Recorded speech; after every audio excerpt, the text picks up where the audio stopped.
Assalamualaikum warahmatullahi wabarakatuh. Senang sekali bertemu lagi bersama saya Tika Darmawan, tentunya di Dapur Medsos.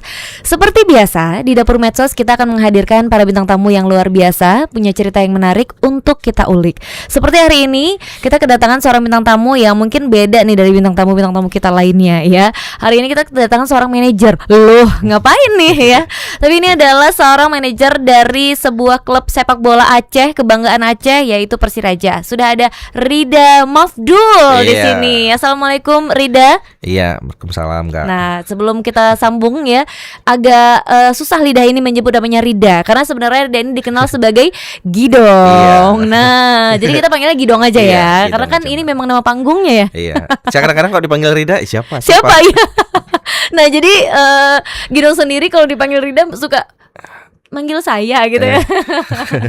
Nah, jadi sudah ada Gidong di sini. Mungkin kita disclaimer dulu ya. Kenapa bisa kita punya panggilan Gidong? Sebelumnya memang Gidong ini adalah teman satu sekolah ya, adik kelasnya Tika juga gitu. Jadi kita sebenarnya udah lama kenal dan tiba-tiba hari ini menjadi bintang tamu di sini sebagai seorang manajer dari Persiraja. Iya. Gidong, sebelumnya apa kabar? Baik, Kak. Alhamdulillah ya. Iya.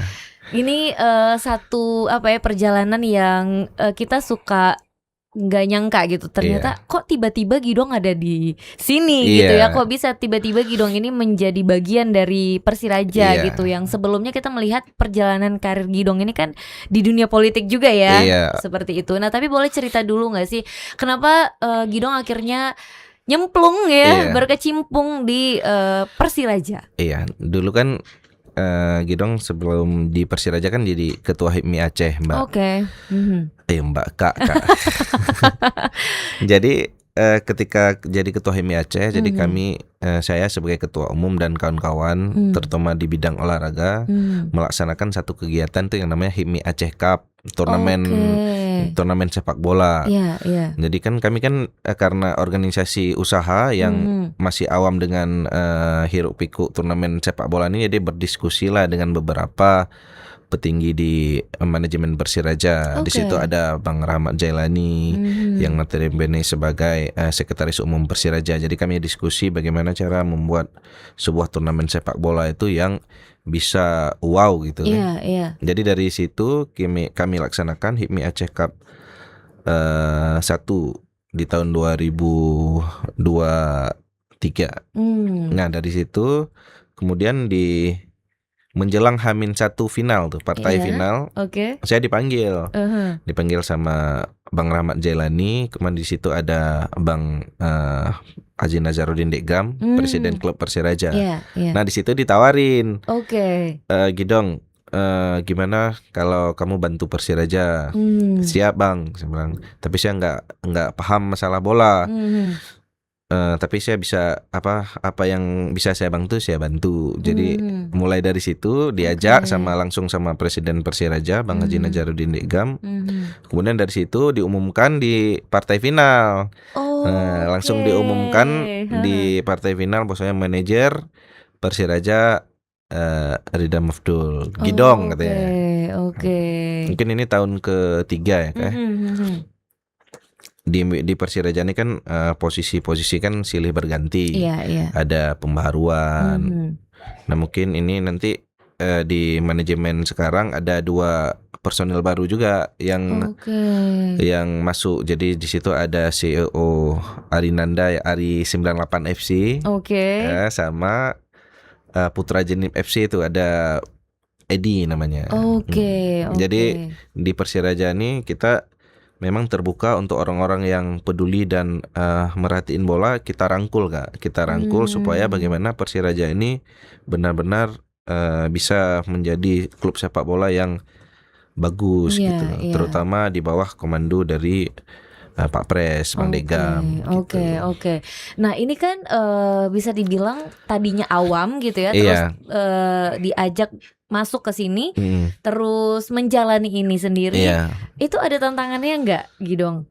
Artinya ketika mulai menjalani posisi sebagai manajer saat itu, apa banyak penyesuaian yang harus coba di-adjust gitu ya dengan Persiraja sendiri? Jadi karena kita dulu di organisasi HIPMI ini banyak networkingnya, jadi saya coba memposisikan diri lebih fokus ke sponsorship dulu awalnya, sponsorship, kerjasama, terus kawal kegiatan-kegiatan untuk branding sponsor, branding tim.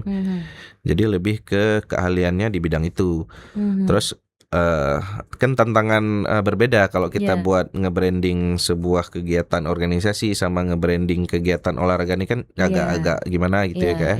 Tapi lambat laun kami dan tim karena manajemen juga saling support, saling mendukung satu sama lain sehingga kita bisa memanage kegiatan-kegiatan yang bersifat branding baik untuk Persiraja dan sponsor ini sangat baik sehingga tahun ke tahun kita sponsor terus bertambah dan membuat semua produk kalau untuk mau join Persiraja ini ya harus benar-benar siap dia juga dengan sistem dia. Oke. Tapi sulit nggak sih dengan untuk membangun branding ini sendiri gitu ya? Karena kan memang Persiraja ini kan kita bisa bilang sangat-sangat dicintai sama masyarakat Aceh gitu ya, dan ekspektasi masyarakat Aceh juga kan sangat tinggi gitu ya. Ada kesulitan untuk membangun branding itu sendiri. Iya, sebenarnya yang membuat sulit itu karena kadang-kadang target yang kita gembar-gemborkan di media ini kan nggak tercapai. Baik itu ada faktor teknis dan non teknis. Nah, untuk yang faktor non teknis ini yang sulit kita jelaskan. Jadi kadang-kadang kita target promosi Liga 1, tapi yang dia ada faktor-faktor non teknis yang membuat kita itu gagal ke Liga 1. Nah, tapi kami terus berproses. Jadi ekosistem yang kami bangun ini benar-benar untuk jangka panjang. Jadi Persiraja dari ketika saya menjadi manajer tahun per tahun terus meningkat, baik itu dari segi branding, dari segi ekosistemnya juga merchandise juga kita terus tingkatkan supaya kita bisa terus eksis di sepak bola Indonesia ini. Karena kan banyak tim-tim baru sekarang gembar-gembor di awal terus hilang, ganti nama. Kita nggak mau Persiraja ini cuman eksis sesaat, kita mau eksisnya jangka panjang, berkelanjutan. Jadi ekosistem ini yang sedang kita bangun, Kak. Oke, luar biasa. Karena kan memang kalau kita mau ngelihat untuk bisa mengakses misalnya kayak merchandise Persiraja gitu, dulu banget itu kan terbatas ya. Bukan terbatas aja, tapi juga nggak banyak jenisnya. Terus kayaknya bola banget nih gitu ya, nggak bisa dipakai kayak hari-hari dan lain-lain seperti itu. Tapi hari ini kita mencoba untuk itu bisa lebih luas seperti itu ya. Oke. Nah, tapi kalau ngomongin soal klubnya sendiri, Persirajanya sendiri, kalau dari mata seorang Gidong tuh gimana nih sebenarnya kondisi Persiraja saat ini, baik dari sisi tim maupun dari manajemennya sendiri? Ya, Persiraja ini kan menjadi satu kebanggaan rakyat Aceh nih, Kak. Nah, sekarang kita target musim ini jelas, Presiden Persiraja Bang Degam sudah mendeklarasikan kita target promosi ke Liga 1. Tentu ini kan menjadi tantangan bagi manajemen bagaimana mewujudkan target bersama ini. Nah, dalam waktu dekat kita juga akan melaksanakan TC ke luar negeri, ke Malaysia. Itu kita berangkat tanggal 29. Kita akan uji coba 2 tim di Malaysia, di Kuala Lumpur. Sampai nanti kita pulang di tanggal 4. Nah, nanti setelah itu di tanggal 6 kita akan launching tim dan friendly match menghadapi tim salah satu tim di Indonesia juga. Nah, kita di situ akan melakukan launching tim, launching jersey sama friendly match dengan tim dari Pulau Jawa. Artinya fokusnya untuk mempersiapkan Liga 2. Iya kali ini. Tapi kalau melihat kondisi ini sendiri, teman-teman dari pemain sendiri, mereka nih sekarang sebenarnya banyak pertanyaan ya. Banyakan pemain kita atau pemain luar sih sekarang? Sekarang komposisinya mungkin 70-40 ya. 60-40. 60-40. Di mana pemain lokal didominasi oleh generasi muda. Dan kita sekarang generasi muda yang kita kontrak ini, kita sudah ajuin kontrak panjang. Ada yang 3 tahun kontraknya langsung. Kenapa? Karena kita mau memang mereka berproses sehingga nanti berkelanjutan di tahun selanjutnya. Sekarang kan banyak pemain Aceh yang sudah berproses di kita, muncul sedikit, dapat tawaran yang dari tim Liga 1, tim gue ya mereka memilih keluar. Ya nggak masalah, kan lebih bagus juga banyak pemain Aceh di luar sana. Tapi yang kita sayangkan ada beberapa pemain yang mungkin selama ini mereka nggak menganggap Persiraja ini telah berjasa di mereka. Ada yang pemain yang cedera di tim lain, kita kontrak penyembuhan dia. Penyembuhan, kita kasih menit bermain segala macam, tapi ketika pergi dia juga nggak ngomong apa-apa. Itu yang mungkin yang membuat kita ya kesal juga. Nggak masalah dia mau pergi kemana, tim mana ya, minimal ya basa-basi lah. Etikanya ya. Untuk bisa pamit gitu ya. Oke. Kalau dari pemain Aceh yang di tim, yang pamit ke saya cuma 1 orang. Ke saya pribadi ya, saya nggak tahu kalau ke presiden tim ya. Saya sebagai manajer tim yang pamit 1 orang, yang pamit secara pribadi, yang lain juga nggak pada pamit. Mungkin ya pamit secara umum di medsos, mungkin mereka menganggap kalau udah pamit secara umum di medsos ya udah cukup gitu ya.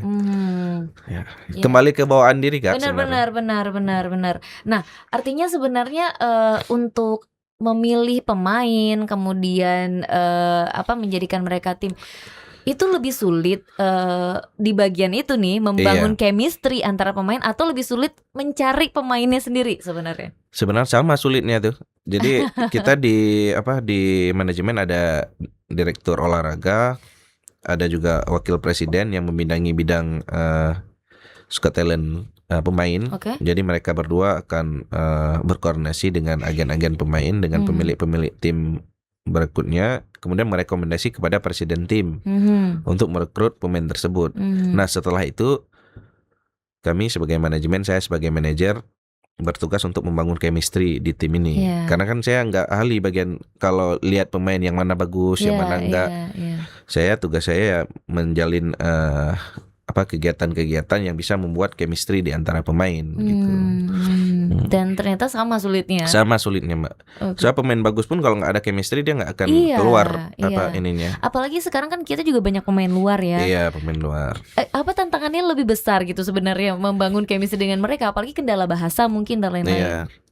Mungkin contoh simpelnya ketika ada produk sponsor yang ingin menjadikan mereka sebagai bintang di video ataupun di bintang di iklan produknya, ya saya kombinasi lah antara pemain lokal Aceh dan pemain luar Aceh supaya ada chemistry di antara mereka. Jadi kayak kemarin juga kita 17-an kita buat supaya mereka dapat chemistry, dan presiden Persiraja itu langsung pulang Kak dari Jakarta khusus untuk melaksanakan perayaan 17-an dengan para pemain.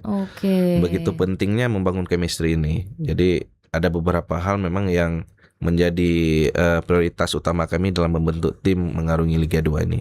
Itu nanti ke Kuala Lumpur juga itu presiden rela menghabiskan biaya yang sangat luar biasa, bawa pemain selama hampir 1 minggu di Kuala Lumpur, uji coba, refreshing. Kita juga akan berlibur ke beberapa tempat wisata.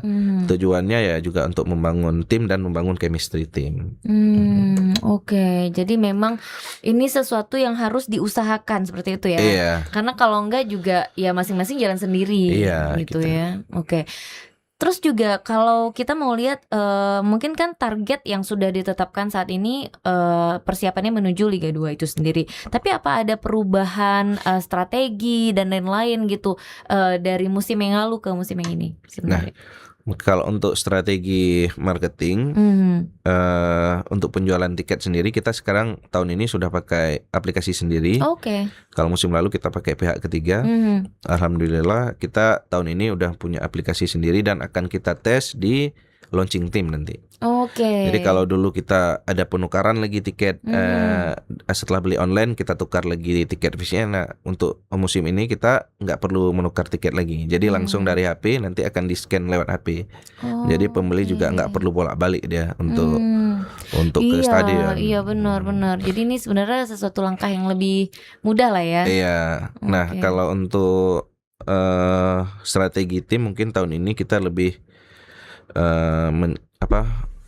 fokus jangan sampai banyak kehilangan poin di kandang. Nah, kalau untuk strategi bermain 100% kami serahkan ke pelatih, tapi mereka juga harus bertanggung jawab dengan hasil yang ditorehkan nanti. Oke.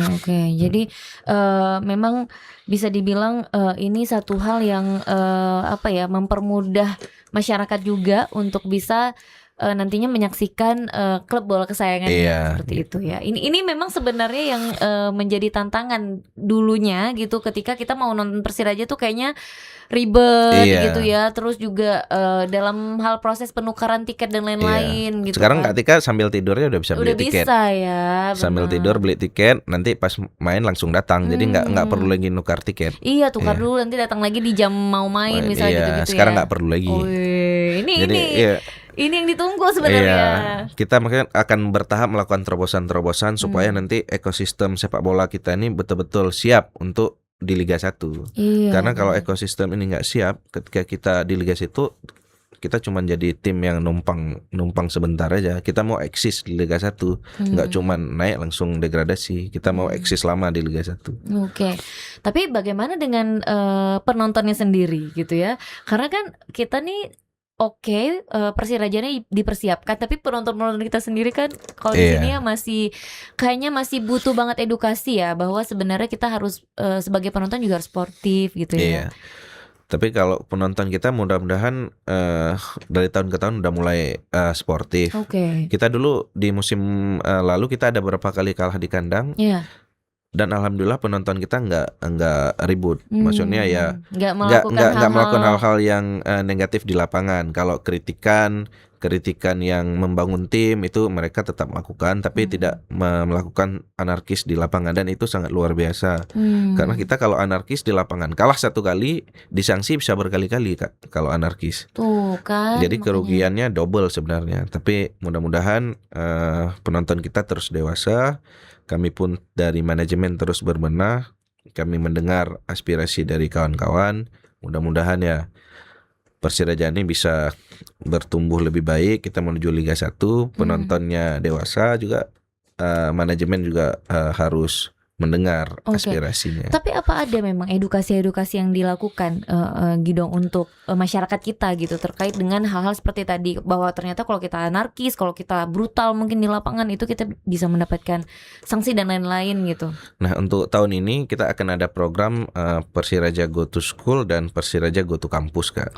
Nah, di situ nanti kita akan ada semacam coaching klinik, sosialisasi juga kepada masyarakat. Nah, mudah-mudahan semua yang kita lakukan ini dapat dukungan positif dari masyarakat dan penonton setia Persiraja. Jadi memang ini juga sesuatu yang harus diedukasi ya. Iya, harus diedukasi. Karena kita nggak tahu nih penonton kita nih kan dari segala kalangan umur, usia gitu ya. Ya mungkin kalau yang milenial udah agak tenang, kita nggak tahu Gen Z nih ya, apalagi Gen Alpha yang juga udah mulai ikutan nonton bola juga kayak gitu ya. Dan itu bisa jadi contoh dan lain-lain. Nah, terus kalau kita mau ngomongin pemain sendiri, sebenarnya kriteria seperti apa sih yang dicari oleh teman-teman dari manajemen seperti itu? Apakah ini memang hanya tentang kualitas di lapangan atau ada hal-hal lain juga? Untuk pemain, kriteria pemain yang kita cari itu yang pertama yang punya semangat yang tinggi, mau bekerja keras di lapangan, dan juga kita nggak menutup kemungkinan untuk mendatangkan pemain yang punya nama besar. Tapi nama besar aja tidak cukup. Dia harus menunjukkan perjuangannya juga di lapangan. Nah, sekarang kadang-kadang saya sebagai manajer ada permintaan dari sponsor untuk mendatangkan pemain nama besar. Tapi kan kita harus kalkulasi juga. Nah, dengan ekosistem yang ada sekarang. Nah, tidak menutup kemungkinan suatu saat nanti ketika ekosistem sepak bola kita sudah bagus, merchandise sudah banyak yang laku, penonton terus banyak hadir. Nah, itu suatu saat mungkin kita bisa mendatangkan pemain-pemain yang berlabel timnas senior. Nah, kayak contoh di tim-tim besar di luar, Persib, Persija. Nah, mereka penjualan dari merchandise-nya itu puluhan miliar Kak, satu musim. Jadi memang ekosistemnya sudah sangat luar biasa. Suatu saat kita akan menuju di level itu, tapi kan nggak butuh proses. Betul. Ini saya sebagai manajer Persira sudah 3 tahun, saya sudah melihat proses ke arah situ, tapi kan bukan hal yang mudah untuk menuju di level itu. Mereka juga kan fanatik yang luar biasa juga ya gitu. Biasa. Sama sih sebenarnya kita, cuman mungkin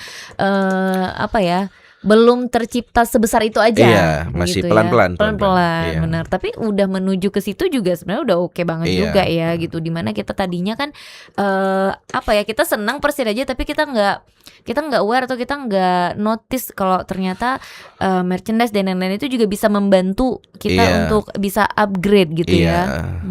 Oke. Nah terus juga kayak tadi kan kita sempat membahas porsi atau juga komposisinya 60-40 ya untuk pemain luar dan juga pemain lokal. Tapi sebenarnya seberapa penting pemain lokal ini ada gitu ya dalam komposisi Persiraja gitu? Apakah memang sebenarnya nggak ngaruh-ngaruh banget gitu atau seperti apa? Kalau komposisi lokal ini sebenarnya sangat penting, Kak. Karena sekarang cuman Persiraja yang bisa menjaga regenerasi sepak bola di Aceh. Setuju. Karena kita kan tim Liga 3 nggak ada. Apalagi sekarang peraturan baru, statuta baru itu Liga 4 nggak akan promosi lagi ke Liga 3. Jadi kita sekarang tim di Aceh stuck di Liga 4. Di Liga 3 nggak ada satupun. Di Liga 2 ada Persiraja. Di Liga 1 belum ada. Jadi sudah bisa dipastikan cuman Persiraja lah satu-satunya tim profesional yang mampu mengorbitkan talenta-talenta muda Aceh. Jadi makanya kita tahun ini EPA U18 dan EPA 20 kita tidak pakai lagi anak-anak luar. Kita mau pakai semua anak-anak lokal supaya regenerasi ini berkelanjutan. Jadi kemarin Presiden Persiraja juga sangat luar biasa. Beliau menginstruksikan ke kami EPA U18 dan EPA 20 kita pakai semua anak lokal. Ini merupakan bukti bahwasanya Presiden Persiraja Bang Haji Nazaruddin Degam ini sangat peduli terhadap regenerasi sepak bola di Aceh. Jadi sekarang banyak yang dari luar bilang kita nggak peduli pemain Aceh. Kita bukan nggak peduli pemain Aceh, kita cuman mau pemain-pemain yang mau berjuang setia bersama Persiraja. Sedangkan kalau kita bandingkan dengan tim luar yang saya bilang tadi, Kak, ekosistem di luar tuh sudah sangat luar biasa. Jadi mudah-mudahan kita bisa cepat ke level itu dan banyak pemain-pemain regenerasi Aceh baru muncul gitu. Tapi sebenarnya kalau Gidong sendiri melihat talenta-talenta muda kita tuh sebenarnya banyak atau gimana? Banyak, Kak, luar biasa. Kemarin kita pas seleksi pemain Persiraja yang regulasi U20 itu sangat luar biasa. Jadi sayang kalau talenta-talenta itu tidak kita kasih wadah yang baik sehingga nanti mereka bisa hilang, bisa nggak mencintai lagi profesinya. Karena kan sekarang banyak orang menjadikan sepak bola ini kan bukan profesi utama, profesi hobi. Jadi kita mau bagaimana sepak bola ini menjadi profesi utama para anak-anak muda Aceh. Kalau kita kalikan berapa dia bisa menciptakan lapangan pekerjaan kan, dengan dia berkarir di sepak bola, dia bisa buka usaha di rumahnya. Itu hampir semua pemain-pemain lokal Aceh sekarang udah punya usaha, Kak. Ada Reja Kiper, dia udah buka warung kopi. Ada beberapa pemain-pemain udah punya usaha. Jadi sepak bola ini bukan cuman sebagai pelampiasan hobi. Jadi suatu saat bisa menghidupi keluarganya dan menciptakan lapangan pekerjaan. Tapi dari manajemen sendiri gimana nih untuk menjaga si pemain-pemain lokal kita nih ya untuk bisa tetap stay, kemudian mau berkembang bersama di Persiraja seperti itu. Nah, kita kan sekarang ada program pemain muda yang baru ini kita kontrak panjang, Kak. Jadi 3 tahun. Jadi kita itu cara ikatnya ya. Jadi kita bina. Nanti mungkin kita lihat progresnya selama 2 tahun berprogres baik, kita tawarin lagi. Sebelum habis sudah kita tawarin lagi kontrak baru. Jadi kita mau ke arah yang situ sekarang. Jadi mudah-mudahan anak-anak muda ini terus berproses supaya nanti ya bisa banyak pemain-pemain baru di Aceh. Nah waktu itu kan Persiraja sempat mengalami masa sulit. Ya sempat ya ada mengalami masa sulit. Apa itu Gidong udah belum waktu itu ya? Itu dulu ketika Persiraja dipegang oleh salah satu, bukan Bang Degam ya. Sampai naik naik bus gitu ya. Sampai ke Palembang kita naik bus. Benar. Tapi setelah itu kan diambil lagi sama Bang Degam. Itu yang mau ditanyain tuh sebenarnya apakah ada bukan trauma sih, tapi kayak apakah ada efek gitu ya, efek dari pernah sulitnya Persiraja ke mungkin pemain dan juga manajemen yang sekarang seperti itu, bahwa kita pernah sesulit itu saat itu ya gitu, dan apakah mereka bisa kembali mendapat keyakinan bahwa kita bisa kok gitu. Selama saya manajer, saya tidak pernah melihat Bang Dekgam telat bayar gaji dari pemain ya. Jadi selama 3 tahun ini saya sudah di Persiraja, gaji selalu on time. Bonus selalu, kalau ada menang kita selalu memberikan bonus. Kalau masalah keuangan nggak ada masalah. Selama 3 tahun saya jadi manajer ini, bahkan ada beberapa kayak ini TC, beliau Bang Dekgam juga mau menggelontorkan uang pribadi untuk melaksanakan training center di Kuala Lumpur. Nah, memang ini yang menjadi concern kita. Kalau di Aceh ini kan orang kaya banyak sebenarnya. Iya benar. Tapi yang mau menghabiskan uangnya di bola ini jarang sekali. Kalau dulu mungkin ada Pak almarhum Haji Murtala yang namanya sekarang di stadion. Mungkin sekarang ada Bang Dekgam. Bang Dekgam ini seingat saya ketika saya masih nonton Persiraja nih, memang beliau sangat konsen di bola. Bahkan sebelum beliau di politik, beliau sudah bantu Persiraja. Ketika beliau sudah sedang kuliah di luar, beliau kan udah pengusahanya udah dari dulu sebenarnya. Jadi beliau memberikan uang pribadi untuk membantu Persiraja. Jadi kalau di Liga 2 ini kita satu musim bisa habis sekitar 17 miliar Kak. Untuk 1 tahun perjalanan ya. Satu itu 10 bulan. Jadi dari sponsor mungkin ada sedikit, ada beberapa. Dari sisanya itu uang pribadi beliau semua. Jadi kalau ada yang bilang mengkritik masalah tim kurang bagus, itu nggak masalah. Tapi jangan mencela seorang Bang Dekgam, jangan mencela pribadi gitu ya, personal karena beliau sudah memberikan segalanya untuk Persiraja. Nah mungkin ini yang masyarakat nggak tahu, gitu kan? Masyarakat nggak tahu bahwa ternyata mungkin banyak pengorbanan yang dilakukan oleh presiden sendiri, gitu ya, Pak Pres sendiri gitu untuk Persiraja khususnya gitu. Karena kalau kita melihat sebenarnya kalau dari dulu beliau juga udah bantu Persiraja, kepentingannya apa juga nggak ada ya waktu itu ya. Tapi memang karena beliau tuh into banget kayaknya nih ke Persiraja gitu ya, rasa cintanya besar banget juga gitu. Kalau sekarang ada yang bilang itu kendaraan politik.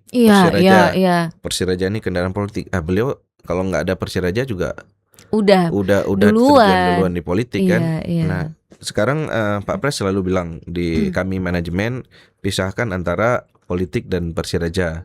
Masalah ada beberapa manajemen itu tergabung di partai yang sama dengan presiden kan itu masalah lain. Tapi kan ada juga manajemen dari partai-partai lain juga. Mungkin kadang-kadang orang yang benci terhadap personal, menyerang personal, itu yang sangat kita sayangkan sebenarnya. Karena kami nggak pernah berkampanye dengan Persiraja ini. Masalah orang beranggapan ini kendaraan politik kan itu masalah hati dia kan. Tapi selama kita di manajemen, kita selalu bersikap profesional. Kalau kita mau kampanye, kita tulis aja Bang nama partai di bajunya. Di baju, benar. Tapi kan bukan itu tujuannya. Beliau juga bilang kita Persiraja ini memang tujuannya harus ikhlas, kerja ikhlas di sini. Jadi kalau orang bilang habisin duit di bola, enggak, ini memang bakar duit. Beliau memang bakar duit di bola ini. Bukan ngabisin tapi bakar ya langsung. Benar. Karena udah nggak perhitungan lagi. Kalau kita kan ekosistem kita kan belum sebagus tim luar, jadi nggak cukup dengan pemasukan tim. Jadi beliau harus mengeluarkan banyak lagi uang pribadi. Oke. Artinya memang Persiraja ini agak manajemen mungkin ya gitu, agak berat menghadapi sebenarnya tidak hanya persiapan tapi juga tanggapan masyarakat, komentar masyarakat gitu ya, yang mungkin pesimis, yang juga ya kita bisa bilang haters mungkin, tapi karena kecewa yang ada gitu ya, mungkin pada akhirnya mengkritisi seperti itu ya gitu. Tapi sejauh ini manajemen menanggapi itu seperti apa? Apakah memang ketika ada kritik-kritik dari masyarakat yang memang tidak membangun nih kita bilangnya, mungkin kritik-kritik yang menyerang personal gitu, kalian menanggapinya kayak apa sih gitu? Apakah membalas dengan menjawab dengan cara seperti apa atau gimana? Ya, kalau kritikan yang menyerang personal presiden, menyerang personal manajemen lain, kita nggak gubris, Kak. Oke. Tapi kalau kritikan yang disampaikan melalui forum resmi, kritikan yang bangun kepada manajemen, kita selalu mendengarkan. Nah, presiden juga orangnya terbuka, nggak masalah. Jadi beliau juga sering baca komen-komen dari para netizen di media sosial. Juga beliau kalau udah urusan sepak bola ini udah sepenuh hati. Dan beliau tuh menguasai detail, Kak. Detail sampai misalnya nih kita mau ke luar Pulau Jawa, kapan tim berangkat, jam berapa maunya, beliau yang harus tahu secara rundown-nya ya. Jangan sampai tim ini kelelahan, misalnya jarak antara hotel ke stadion. Terus nanti dikasih uang saku lagi, uang saku selama di luar. Jadi memang beliau ini bukan sekedar presiden, tapi memang beliau mengetahui secara detail proses di tim ini. Artinya memang nggak cuman posisi sebagai Pak Pres saja nih ya, tapi memang ngurusin juga gitu ya. Bukan sekedar duduk sebagai presiden, tapi beliau ikut ngurusin gitu ya, dan pengen tahu kegiatan sedetail itu. Iya, sedetail itu. Kayak kemarin saya bilang pulang dari Jakarta khusus untuk merayakan 17-an bersama Persiraja dan masyarakat setempat gitu ya. Oke. Nah, kalau ngomongin soal supporter. Persiraja ini kan punya supporter yang sangat loyal ya, kita bisa dibilang gitu. Tapi sebenarnya dari sisi manajemen melihat supporter ini banyakan yang loyal positif in a good way gitu ya, atau mungkin bisa dibilang loyal tapi justru ya agak merusak gitu ya. Seperti apa sih sebenarnya supporter Persiraja ini? Nah, kalau dari segi supporter kita melihat kan sekarang ada 2 supporter Persiraja itu, ada school, sama ada yang baru ultras. Nah, dua-dua ini kalau memberikan kritikan mereka masih positif, masih penyampaiannya masih sesuai lah. Masih. Nah, yang kita ini kan ada beberapa penonton nih. Kalau kita kan lebih banyak penonton ketimbang supporter. Nah, makanya fanatiknya penonton kan berbeda dengan fanatiknya supporter. Kalau supporter kan pakai jersey, pakai atribut semua. Kalau penonton kan kadang-kadang pakai baju biasa gitu ya. Kadang-kadang yang memberikan kritikan itu penonton teriak ke band pelatih gitu secara langsung. Jadi mudah-mudahan ya ke depan tidak ada lagi gitu. Jadi justru yang melakukan kritikan-kritikan kayak gitu tuh penonton ya? Iya, penonton. Justru kalau di sebuah pertandingan dan itu lagi di lapangan gitu ya, supporter tuh malah aman, tentram, damai gitu ya, benar-benar sebagai supporter gitu ya. Karena yang kita khawatirkan kalau ada penonton yang bersikap anarkis, teriak-teriak itu memancing yang lain sehingga nanti terjadi lemparan. Kalau terjadi lemparan kan kita akan disanksi, Kak. Disanksi 3 pertandingan, 2 pertandingan, yang rugi kan semua, benar. Padahal yang provokasi cuma beberapa oknum gitu. Kalau supporter mereka udah sangat paham mengenai itu, jadi mereka melakukan kritikan atau berdiskusi dengan manajemen itu di luar pertandingan. Tapi sebenarnya manajemen sendiri pernah nggak sih menerima kita bukan audiensi ya mungkin bahasanya ya, tapi mereka mau ketemu gitu ya, mau ngobrol gitu, pernah nggak kayak gitu? Pernah kita undang supporter, kita diskusi di warung kopi. Jadi kita dengar masukan-masukan baik dari segi tim maupun dari segi manajemen. Jadi kita coba membangun komunikasi yang bagus. Karena kan supporter kita kalau yang paling lama itu kan school. Udah belasan tahun school. Kalau ini kan baru 1 tahun ya. Mudah-mudahan mereka terus bertumbuh, berkembang. Kita juga mendukung semua kegiatan dari supporter, baik itu dari segi merchandise maupun dari tiket mereka kan. Karena mereka kan bukan cuma nonton, ngeluarin semua suara, dukungan, yel-yel. Jadi kan. Tapi kenapa bisa jadi 2 ya? Maksudnya supporter itu boleh bisa banyak gitu. Namanya nggak harus official satu school gitu, enggak ya? Banyak di tim luar juga banyak, Kak. Di tim luar ada, bahkan ada yang 5, 4. Nah kalau di luar kan ekosistemnya udah bagus. Karena banyak ya udah bagus ya. Oke, ini juga satu buat Tika yang awam ya, itu satu informasi baru juga bahwa ternyata supporter itu nggak harus. Karena yang kita tahu selama ini kan memang school di mana-mana. Bahkan ini udah ada 3 nih Kak nih. Ada satu lagi yang di tribun tengah itu ada namanya The Yellow, tapi nggak tahu nih musim ini masih konsisten apa enggak. Kalau yang Ultras ini kan konsisten udah 2 musim kan. Mudah-mudahan The Yellow juga tetap konsisten. Jadi semua. Jadi ada banyak ya, benar. Karena kalau supporter tuh mereka yang teriak-teriak tuh. Iya. Dan memang kan sebenarnya mereka tuh yang juga membangun rasa percaya diri dari pemain ini sendiri bahwa kami didukung gitu ya, bahwa mereka ada yang dukung gitu, bahwa mereka ada yang nonton, bahwa mereka disupport dengan sangat luar biasa seperti itu ya. Gitu. Jadi sebenarnya kayak manajemen ngundang supporter gitu ya, terus berdiskusi, sharing mungkin ya. Sebenarnya itu pengaruhnya besar juga nggak sih untuk misalnya pengambilan keputusan atau juga perubahan strategi dan lain-lain. Nah kadang-kadang kita mendengar kritikan dari supporter juga apa yang harus dibenahi supaya mereka juga nggak merasa ditinggal sendiri kan. Jadi kalau tim sedang kurang bagus, kita dengar, kita ajak ngopi supaya kritikan-kritikan mereka nanti kita sampaikan. Walaupun nanti yang mengambil keputusan itu kan tim pelatih, tapi kami ya sudah menjembatani lah antara supporter dan pemain dan pelatih gitu. Nah kalau untuk komunikasi sendiri dari manajemen, mungkin tim dan juga supporter gitu, itu apakah ada kayak kita membangun satu komunikasi dan hubungan yang seperti apa gitu antara manajemen ke tim dan juga ke supporter gitu? Karena kan memang mungkin kita melihat kalau untuk orang awam sebenarnya Persiraja ini diatur sama pelatih atau manajemen sih gitu ya gitu. Sebenarnya Persiraja ini dengerin kata manajer atau kata pelatih sih gitu. Apakah manajer dan pelatih punya pandangan yang sama? Nah kayak gitu gimana Gidong? Nah kadang-kadang tim pelatih juga berembuk dengan manajemen kan. Untuk mengenai kondisi tim, misalnya kayaknya tim harus liburan misalnya. Terus nanti tim ini harus kita ajak makan-makan, buat acara makan-makan ya, lebih ke situ. Tapi kalau untuk lebih ke strategi kita murni 100% ditentukan oleh tim pelatih. Nah paling nanti ketika ada pemain-pemain yang underperform ya kita panggil. Kenapa? Mungkin dia ada masalah di luar, masalah dengan keluarga. Palingnya kita pendekatan secara personal aja pemain-pemain yang underperform. Nanti yang tim pelatih bilang, Gidong coba itu pemain ini ditanyain kenapa kayaknya dia di latihan agak malas-malasan. Nah, nanti saya secara personal saya jemput ke mes, saya ajak ngobrol gitu secara 4 mata. Ya paling gitu-gitu aja Kak. Oke. Jadi memang kerjaan Gidong nih lumayan kayak psikolog ya.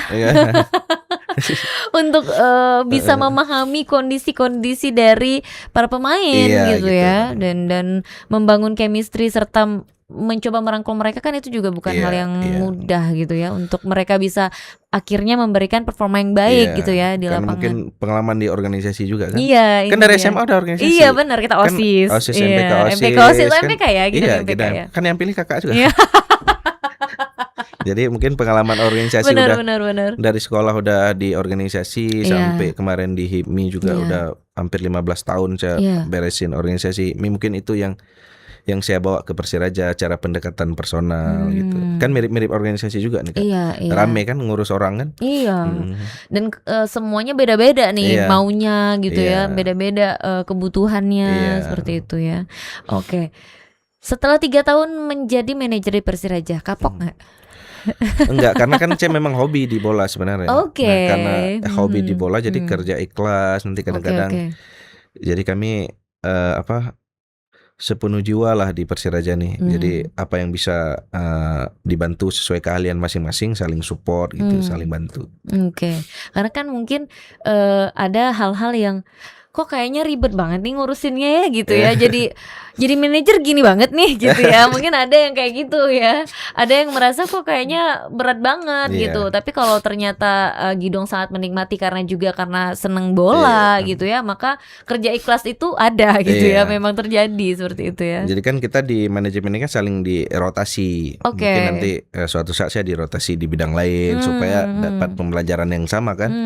Jadi kayak kalau manajer kan mungkin nggak ada yang lama, nanti di rotasi. Pada intinya kalau jabatan ini kan cuma sekedar formalitas, tapi apa yang bisa kita bantu ke Persiraja tuh ya silahkan gitu. Oke. Nah kalau kita ngomongin Persiraja sendiri, sebenarnya Persiraja ini belakangan mungkin untuk orang yang awam yang mungkin belum ngikutin banget gitu ya. Ini tuh kita punya prestasi udah sejauh apa sih sebenarnya? Nah kalau dulu kita pernah juara perserikatan dulu di zaman Pak Haji di Murtala itu tuh. Kita sampai TC sampai ke Singapura. Itu papa saya main di situ. Oh ya, Kak Tika Darmawan Agi. Oh, pantesan agak kayak mana Kak Tika nih kok kayaknya ngerti bola sekali ya. Iya, itu zaman masih perserikatan. Iya. Dulu namanya nama apa? Mereka tuh Awai. Awai. Iya, jadi memang itu luar biasa tuh kita sampai bisa juara lawan Persipura dulu ya. Yeah. Nah mungkin suatu saat kita bisa di level itu lagi, karena kan terus berkembang. Jadi kita juga harus terus berkembang supaya kita bisa di level yang sama. Ekosistem ini yang sulit kita bangun Kak. Tapi saya yakin mungkin 5 tahun 10 tahun lagi kita udah bisa ngimbangin ekosistem yang di luar. Iya, tapi kan artinya kan kita pernah ada di puncak seperti itu ya. Maksudnya kita pernah mendapatkan prestasi itu gitu. Tapi kan pada akhirnya saat ini tuh kita kayak kosong lama gitu ya. Lama banget gitu. Apa sih sebenarnya menyebabkan kekosongan ini bisa lama banget gitu? Kalau dulu kan Persiraja ini masih bisa dibiayai oleh pemerintah, anggaran pemerintah dulu ya, sebelum diputuskan tidak boleh lagi menggunakan anggaran pemerintah. Nah di sini kan baru kita kan di situ kita kan lama menemukan sosok yang mau menghabiskan uang pribadi untuk bola. Baru ini kita dapat Bang Degam lagi kan. Makanya mungkin kekosongan itu di situ Kak. Kalau dulu kan dengan pemerintah kan sekedar formalitas saja, jangan sampai nggak ikut gitu kadang-kadang. Tapi prestasinya juga nggak jadi target. Nah, ketika kita sudah diubah sistem menjadi profesional, tidak boleh lagi menggunakan anggaran pemerintah. Nah, di sini kita masih udah mulai berproses lagi. Oke. Ketika memang prestasi yang nggak menjadi target, jadi kayak ya udah main-main aja gitu ya. Gitu. Setidaknya kita tetap ada gitu. Tapi kita nggak kejar apapun kayak gitu ya. Dulu kakak ayah kakak di posisi apa? Back kayaknya. Stopper ya? Iya kayaknya ya. Soalnya badannya tinggi besar gitu. Dulu tuh papa pelatih Bantimo. Nah juga sebagai pelatih Bantimo gitu. Bantimo itu kan dulu hadir. Dulu kan SSB itu gak banyak ya. Dulu cuma ada Bantimo. Terus Ane Rencong gitu. Nah Bantimo sendiri itu kan memang mainnya sebelum Persiraja latihan. Nah jadi dulu jam 3 siang Bantimo main dulu Padang latih masih di stadion di Murtala. Bantimo main jam 3. Terus nanti jam 5 baru Persiraja main. Dan pada akhirnya anak-anak Bantimo letting-lettingan awal ini memang yang banyak jadi pada akhirnya jadi pemain Persiraja gitu. Makanya kemarin waktu kita ada program Gila Bola, nah itu pada reuni ternyata dulu di Bantimo dulu gitu. Jadi banyak juga kayak kata Cap tuh kemarin Nakata. Nah Nakata juga bilang ini lettingan saya nih dulu yang ini Bantimo, kalau beliau tuh anak Rencong loh kayak gitu ya. Jadi memang kalau sekarang kita lihat, nah ternyata SSB kan juga udah rame ya, udah banyak. Ini kan juga bisa jadi tujuan rata-rata SSB ini kan tujuannya juga mau menuju ke sana pengen jadi pemain profesional, pengen ada di Persiraja gitu. SSB yang ada sekarang gitu. Dan memang kalau kita ngelihat ekosistemnya kan mulai dibentuk seperti yang Gidong bilang tadi, bahwa sekarang SSB pun udah dibikin turnamennya gitu. Kalau dulu tuh nggak ada gitu, jarang banget karena cuma 2 SSB-nya. Jadi mau lawan siapa gitu ya. Oke, nah ini yang menarik bahwa ternyata Persiraja sejauh ini sudah mempersiapkan diri sedemikian rupa juga gitu ya, dengan Pak Pres yang juga suka rela menggelontorkan dana pribadi seperti itu, dan juga manajemen yang memang disuruh untuk kerja ikhlas juga nih sama Pak Pres gitu, bahwa memang orang-orang yang peduli di situ ya, orang-orang yang peduli, orang-orang yang memang pengen Persiraja tuh maju seperti itu ya. Dan target kita sebenarnya sejauh ini selain mungkin sedang mempersiapkan Liga 2 gitu, dan mencoba untuk masuk ke Liga 1 gitu ya. Target ini kalau Gidong melihat sendiri untuk Persiraja itu apakah terlalu besar, apakah muluk-muluk, atau memang kita pasti bisa menuju ke sana? Ya mungkin kita nggak muluk-muluk nih Kak, karena memang kita di tahun pertama saya manajer kita kan gagal di semifinal ya. Di perebutan peringkat ketiga juga kita gagal. Yang kedua kita yang kemarin, yang di sebelumnya itu kita udah peringkat 1 udah lama, cuman sistemnya nggak langsung lolos, harus diadu lagi kan di 8 besar. Nah ketika tahun kemarin yang peringkat 1 langsung lolos, ya kita di peringkat 5 rupanya. Jadi perubahan mekanisme ini juga menjadi tantangan kita sebenarnya. Kadang-kadang begini cara lolos Liga 1, nanti kadang-kadang begini, jadi terus berubah-berubah. Oke, dan itu sebenarnya yang bikin kita juga apa ya, strategi yang kita bikin tuh juga harus dinamis ya. Maksudnya kita harus berubah terus nih. Harus menyesuaikan. Kan. Kayak musim lalu kan biasanya kita 2 putaran, nih tambah 1 putaran lagi. Jadi 3 satu tim jumpanya 3 kali. Jadi hal-hal kayak gitu yang harus kita adaptasi lagi. Oke. Nah, untuk pemain sendiri sebenarnya mereka sejauh ini cukup nyaman gak sih dengan kondisi bahwa dengan peraturan yang berubah-berubah, kemudian mereka harus menyesuaikan. Artinya latihannya juga bisa lebih sering atau malah lebih berat seperti itu. Mereka sebenarnya seperti apa sih saat ini? Kalau sekarang kan masih tahap endurance, daya tahan, sama sedikit strategi. Karena ini masih awal-awal kan, masih 2 minggu awal. Kita mau fisiknya dulu yang bagus, sambil dilatih sedikit strategi. Nah mungkin nanti di 2 minggu ke depan kita akan fokus strategi. Makanya TC ini kita akan fokus strategi. Oke. Artinya kalian teman-teman dari manajemen juga ikut nggak sih? Kayak pelatih itu kan biasa suka review ya, review permainan mereka gitu, pertandingan yang sudah dilalui gitu ya. Manajemen ikut juga nggak sih sebenarnya kayak gitu-gitu? Nah ketika mereview hasil-hasil pertandingan, kita kadang-kadang ikut. Jadi kadang-kadang juga kita memberikan kelonggaran kepada tim pelatih untuk berdiskusi kan.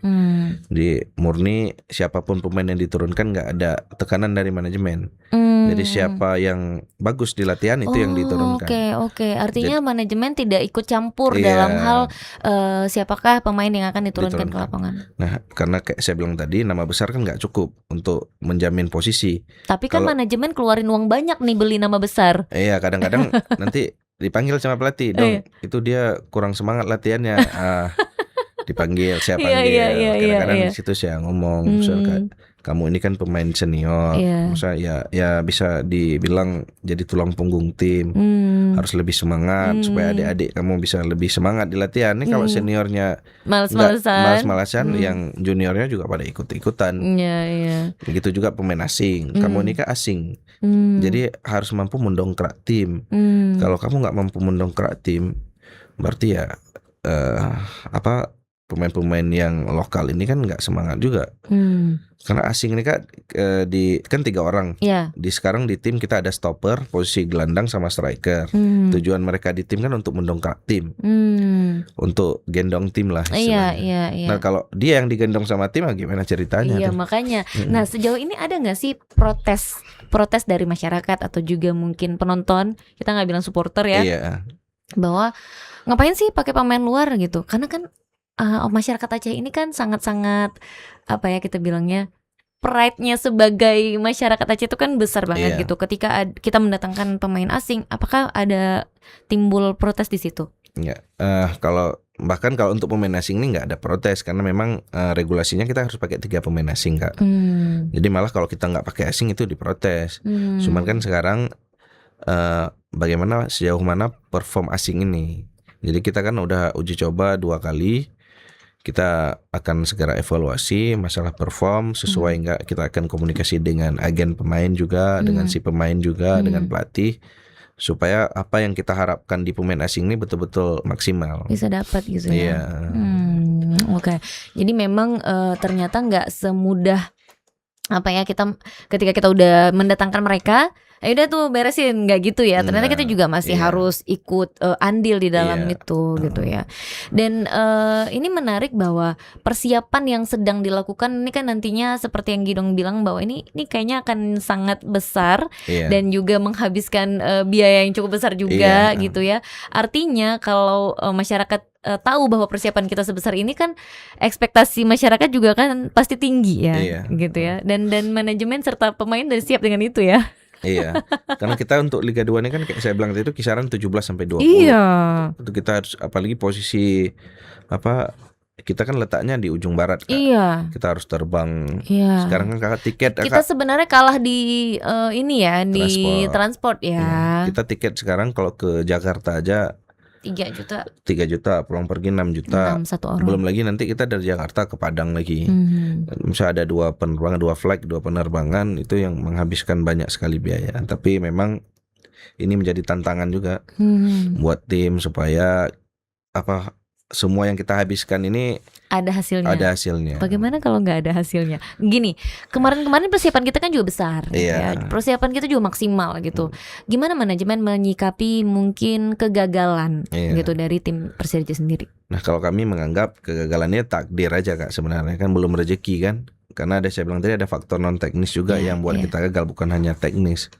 Kita pernah kejadian di pertama saya ketika itu, saya pikir udah ke Liga 1 tuh, Kak, tuh. Rupanya kita dikerjain juga sama wasit kan. Jadi kita penalti seharusnya kita dapat nggak diberikan yang ketika kita main di Langsa itu. Iya.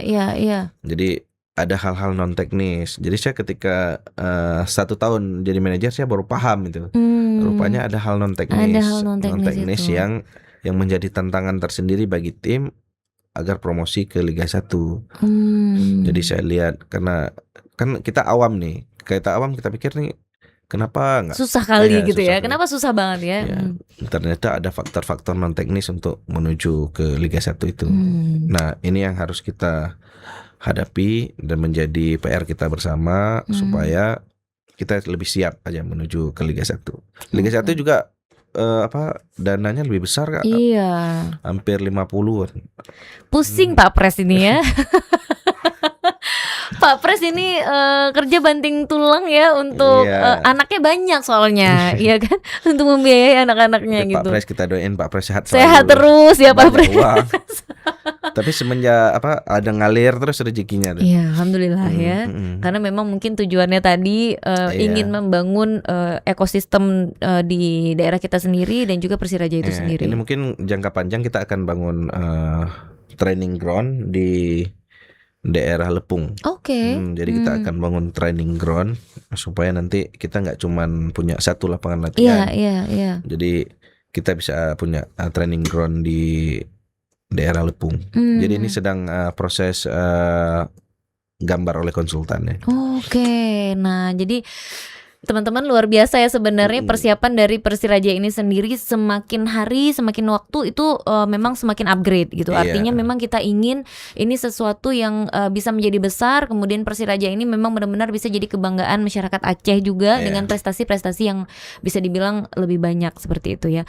Mungkin terakhir Gidong, apa yang ingin disampaikan mungkin ke masyarakat gitu ya, atau yang nonton kita saat ini terkait dengan Persiraja itu sendiri, karena memang Persiraja ini adalah satu-satunya klub bola gitu ya, sepak bola yang ada di Aceh dan memang menjadi kebanggaan kita semua. Kepada seluruh masyarakat Aceh, terus mendukung kami dalam proses menjadikan Persiraja ini sebagai tim kebanggaan rakyat Aceh. Tentu masih banyak kekurangannya dan kami mohon juga masyarakat bersabar karena ini butuh proses. Kita nggak cuma mau menjadi tim musafir sebentar di Liga 1, kita mau tim yang punya ekosistem bagus dan eksis di Liga 1. Sekarang semua kita sedang persiapkan untuk itu. Mohon kepada masyarakat terus mendukung dengan membeli merchandise Persiraja dan hadir ke lapangan ketika Persiraja bertanding. Mungkin kalau untuk merchandise di mana nih bisa didapat? Nah, itu di Persiraja Store di stadion langsung. Di stadion langsung. Mungkin kita juga musim ini kita sudah bilang kepada vendor untuk memperbanyak, nanti ada gantungan kunci, gelas, stiker juga, baju, jersey, jaket, topi, kita perbanyak semuanya, Kak. Baju yang kayak dipakai sama kita. Ini juga. Ini dia. Ini produk. Ya, ini salah satu produknya. Jadi bisa banget untuk kita beli ya, sama dengan kita mendukung seperti itu ya. Artinya ini juga membantu Persiraja untuk bisa lebih upgrade, kemudian merchandise yang ada tuh. Jadi kita bisa rasa memilikinya juga bisa lebih besar seperti itu ya. Jadi jangan lupa untuk bisa beli merchandise-nya di Persiraja Store langsung di stadion gitu. Dan kalau untuk mau nonton Persiraja nih sekarang udah nggak ribet seperti yang Girong bilang juga ya, kita bisa lihat jadwalnya juga ya sekarang online ya, online gitu. Nanti Jadi kita bisa beli tiket di Persiraja Tiket. Oke, persirajatiket.com. Iya, Nah, .id Kak, .id, Iya. persirajatiket.id. Tapi itu nanti akan kita launching juga. Oke, launching lama lagi ya berarti ya? Iya, sebelum tanggal 6 lah kita launching. Wih, ini nih yang ditunggu-tunggu. Iya. Ya mudah-mudahan Gidong mudah-mudahan tetap kuat ya Iya. menjalani ini ya sebagai manajer Persiraja karena sudah bersama dengan Persiraja selama 3 tahun. Mudah-mudahan dalam tahun berjalan ini teman-teman bisa lebih baik gitu ya. Iya. Terus juga bisa membawa Persiraja juga ke satu kondisi yang jauh-jauh lebih baik dengan prestasi yang lebih banyak. Dan kita mau mengucapkan terima kasih juga Gidong sudah hadir di Dapur Makasih, Medsos Mbak. ya, Iya. sudah sharing banyak hal sama kita di Iya. sini, di mana kita jadi tahu sebenarnya Persiraja sedemikian rupa mempersiapkan diri ya untuk bisa menjadi tim yang luar biasa. Dan terima kasih juga nih untuk teman-teman yang nonton kita selama 1 jam ke belakang. Mudah-mudahan informasi yang kita dapat dari manajer Persiraja ya dari Gidong itu jadi pemantik dan juga penyemangat kita untuk bisa terus mendukung klub bola kesayangan kita tentunya. Dan akhirnya saya Tika Darmawan pamit undur. Wassalamualaikum warahmatullahi wabarakatuh. Waalaikumsalam. Bye.